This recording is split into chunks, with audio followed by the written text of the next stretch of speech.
Bonjour et bienvenue dans Travailler avec le divin, le podcast pour les femmes qui allient business et guidance divine.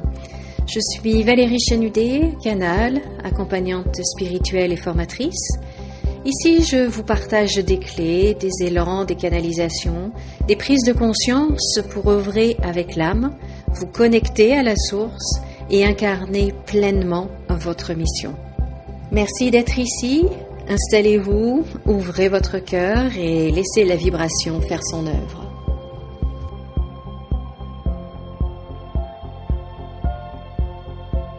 Nous voici arrivés au dernier épisode de cette mini-série, la vérité sur les pratiques spirituelles. Donc nous avons vu le Reiki, les annales akashiques, la voyance.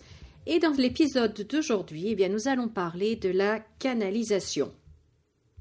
Alors la canalisation, pour certains, c'est un don exceptionnel, pratiqué par des gens extraordinaires, exceptionnels. Pour d'autres, c'est au contraire quelque chose de dangereux, c'est même le péché. Et puis pour d'autres encore, c'est réservé à quelques élus. Donc on va essayer un petit peu de démystifier tout ça, de tirer le vrai du faux. Vous êtes prêtes? Alors c'est parti. Commençons par déconstruire les idées reçues. Alors, la canalisation, ce n'est pas. La canalisation, ce n'est pas une possession. On n'est pas possédé quand on canalise. Ce n'est pas non plus une perte de contrôle. On n'est pas non plus en transe incontrôlée, bizarre et tout. Non. Non. Et quand on fait une canalisation, ce n'est pas non plus un signe de supériorité spirituelle. Absolument pas. Donc quand on canalise, on ne disparaît pas, on ne s'efface pas, on est très conscient, on est ancré, on est très présent. Je dirais même on est très très très présent. En fait, la canalisation, c'est une capacité naturelle de réception. C'est une façon de se mettre à l'écoute d'un niveau d'information plus subtil, plus vaste que le mental ordinaire.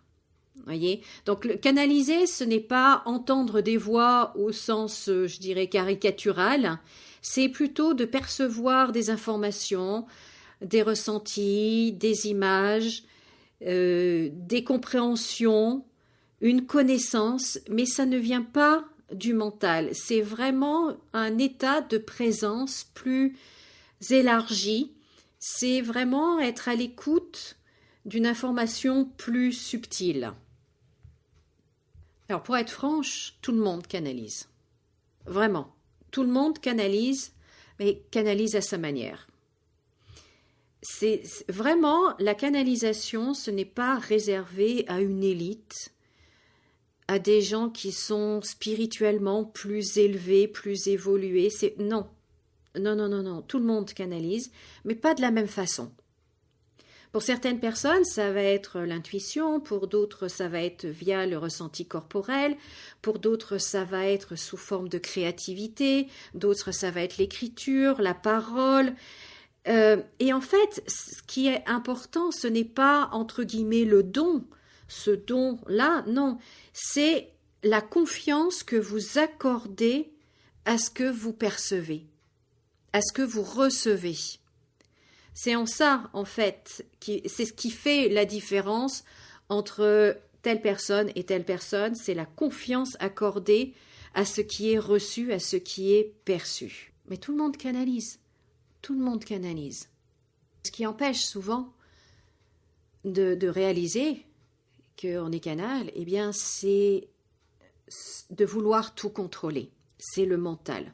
Alors je ne dis pas que le mental, c'est l'ennemi, mais lorsqu'il cherche à contrôler, lorsqu'il cherche à diriger, à savoir comment recevoir le message, etc., il embrouille tout. Il vient tout embrouiller, en fait, ce mental. Il n'est pas l'ennemi, mais il vient tout embrouiller. Alors que canaliser, c'est accepter de ne pas comprendre, accepter de ne pas comprendre tout de suite et de laisser passer sans avoir à analyser. là encore, une certaine forme de lâcher-prise, voyez. Pour bien canaliser, en fait, il faut être vraiment bien ancré. Il faut avoir vraiment un bon ancrage. Parce que de canaliser, ce n'est pas fuir la réalité. Ce n'est pas vouloir être au perché, là-haut que cuit les petits oiseaux, non pas du tout. Je te dirais même bien au contraire. C'est être encore plus ancré dans la réalité, dans notre vie d'être humain sur Terre. Et ça, c'est vraiment important. Que ce soit vous qui canalisiez ou si vous consultez. Vous allez être ramené à la réalité, à votre vie sur Terre. Parce qu'une canalisation, en fait, recevoir les informations, c'est vraiment pour nous aider à mieux vivre sur Terre. Autre point important, bien évidemment, l'éthique. La personne qui canalise ne va pas chercher à briller. C'est pas pour se mettre en avant, c'est pas pour se faire valoir. Non, elle est là comme canal pour transmettre des informations, pour transmettre un message, avec toute l'humilité, en conscience et en étant au service. Donc en conclusion, je rappelle que la canalisation, ce n'est ni un mythe ni un danger, c'est vraiment une capacité humaine et on l'a tous. Une capacité qui demande un ancrage, qui demande du discernement et qui demande la confiance dans le message que l'on reçoit.